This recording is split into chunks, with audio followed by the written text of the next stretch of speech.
Chapter 38. That woman sure has got her head for business, Grandpa said a few days later. He nodded in the direction of the kitchen where Miss Love was washing up pans while waiting for her pound cake to get done. He picked a snag of chicken from his front teeth, sucked between tongue and teeth to clear out the rest of it, and then started telling me who all he aimed to sell an automobile to. I figured Miss Love was the one who suggested names to him.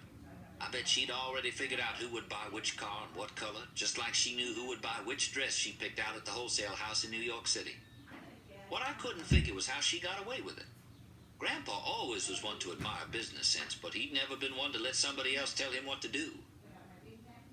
The cake wasn't out of the oven good before I got a glimpse of how Miss Love could lead him by the halter.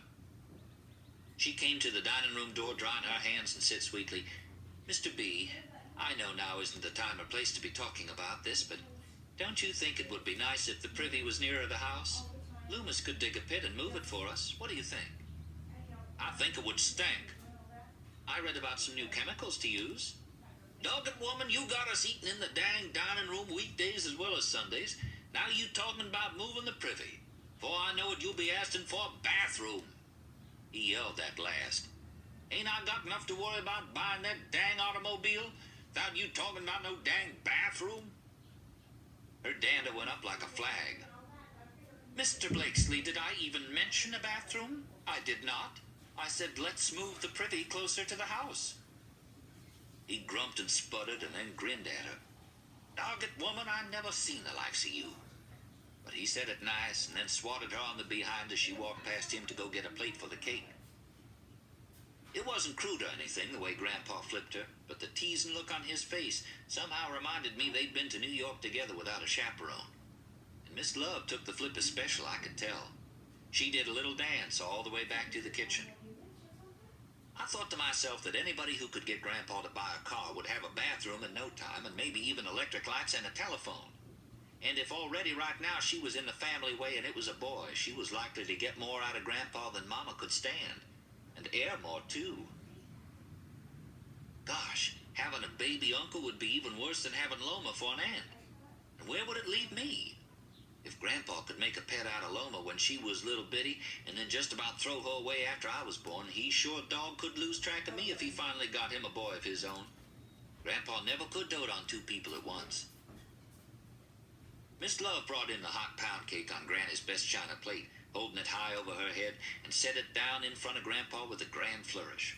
She was smiling big. "I hope it's just the very best you ever ate, Mr. B," she said, as if she'd forgotten me and wanted him to have the whole dang cake. "It's an old receipt, sir, but I added a little of this and that. I do hope you like it.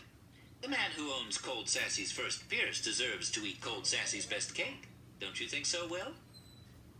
Grandpa told her to quit the foolishness and cut the cake, but he grinned as he said it and looked at her like the very air she breathed was made out of sugar and spice. I could tell he'd already forgot about her wanting the privy moved and maybe hoping for a bathroom, but I knew she hadn't forgot. Like a cat smelling a rat, I sensed she was going to drop a hint here and an idea there and a big head-swelling compliment yonder. One this week, another next, till before Grandpa knew what happened, he would decide one day that it sure would be nice not to have to go out to Egypt on a rainy night or a cold winter morning. I didn't know how she would actually pry the money out of him, but she'd figure a way and somehow make him like it. Mama was in for a lot of headaches. In the meantime, I had found out that a spade of kissing lasts only just so long. Like religion and silverware, it needs polishing up regular or it don't shine. By that I mean this. For a few days after Lightfoot McClendon and I got caught in the cemetery, I could just think about kissing her and it was like we were still doing it. I could hear her little gasps and feel her arms around my neck, her body so thin and helpless against me, and as if it was happening right now, my eyes would go out of focus and I'd be breathing like I'd just made a home run. But the effect was wearing off fast, and I knew Lightfoot would never kiss me again. Still in all, when school started next week, I could at least look at her and talk to her. I'd find some way to let her know she wasn't a cheap something in my eyes. The day school started, I was so nervous I could hardly eat my breakfast. What if Lightfoot cut me down with a cold stare? What if she slapped me? But maybe, I dared to hope it, maybe her eyes would light up and she'd smile as if just seeing me was like mountain sunshine breaking through the gray mists of morning. I didn't believe for a minute that her aunt wouldn't let her come back to school. By the time I got there, all I could think about was finding a way to touch her hand or her arm without anybody seeing. Lightfoot didn't come. Hosey Roach hurried in just before the second bell. As usual, he was dirty and uncombed. Trying to sound casual, I managed to ask him at recess if Lightfoot McClendon had gone back to the mountains. He said, "No, she's working at the mill." "She getting on all right?" I asked like you'd ask about somebody's grandmother, just being polite. But I made the mistake of blushing. "What's it to you how she's a-getting on?" "Gosh, Hosey, what's it to you? I just asked. I heard her daddy died and all, and I'm just asking." "Yeah, her daddy died, but that don't make it no town boy's business how she's getting on." "Says who, Lindhead?" I snarled, and we went at it. When Miss Bertha broke up the fight, for once she didn't send us to the principal for a whipping. Instead, she sent us next door to chop stove wood for old Mr. Billy Wisnant. Me first, then Hosey. Miss Bertha roomed upstairs at the Wisnant's house, so I figured Mr. Billy had put her up to it. Him being bent with rheumatism, he couldn't do work like that anymore himself. Well, I fixed Mr. Billy, and when it was Hosey's turn with the axe, I told him what I'd done, and he laughed and did likewise. For 3 days straight, every time I or another boy misbehaved, we had to go over there and chop wood. Then Mr. Billy chanced to take in an armload of it. He came storming over to the schoolhouse, face red and fists clenched. Busting into Miss Bertha's Latin lesson, he yelled, "Dog it to heck, I ain't gonna let no more you dang boys cut no more of my dang stove wood." What we done, and like I say, it was my idea. We had cut every stick exactly 4 inches too long for the Wisnant's kitchen So he's stove. like very honest, not good baseball players. Worrying about driving Grandpa's automobile soon put Mr. Billy out of my mind. It even put Lightfoot out of my mind. When Grandpa found out why I wasn't driving the Cadillac anymore, he just brushed it off. "I ain't heard your daddy say you can't drive my Pierce." "No, sir, but he don't know about that." "And long as he don't, he can't say don't drive it." Miss Love didn't fold her hands while waiting for word from the Pierce Company. She put up tomatoes and corn out of Granny's garden, made cucumber pickles, sewed new dining room curtains, made big black hats with black plumes for Mama and Aunt Loma, and got her horse broke to the bridle and bit. It was Monday a week after school took in before the telegram came. I don't know how Miss Love managed it, but she got the telegraph operator to swear not to tell anybody what it said, namely that the Pierce would arrive the following Saturday. That would be a dandy day for it. Everybody came to town on Saturdays. Miss Love made a banner out of white sheeting and painted big capital letters on it that said, "Blakesley's big surprise is on the way. Meet the 140 Saturday. Bands, parades, free gifts." Grandpa had balked at free gifts, but Miss Love said the wholesale house in New York gave her a big box full of sample thread, which would do for the ladies, and he could order stick candy and chewing gum to hand out to the men and children. Free gifts would get people into the store, she said. Grandpa looked at her like she was just the smartest businessman in the world.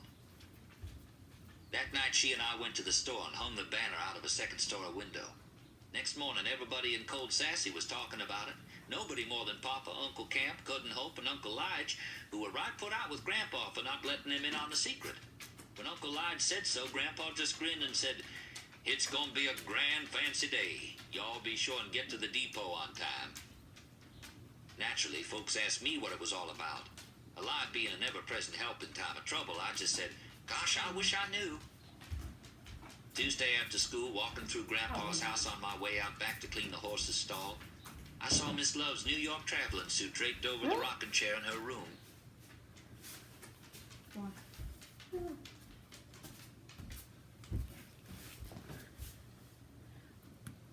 Airing out, and her linen duster and veil hung on a wall nail. She herself was in the dining room, pinning pattern pieces on a length of dark blue serge. She looked up at me and smiled. "I'm making Mr. Blakesley a suit." Opening her scissors into a big V, she started cutting. "I want him to look modern and successful for the parade. It's good for business." "Yes, I reckon." I went down there again right after supper on Friday evening before the big day. I was about to bust with excitement, and at home all I could say was, "Wonder what Grandpa's planning tomorrow, Papa?" Or, "I can't wait to see what's coming in on the train."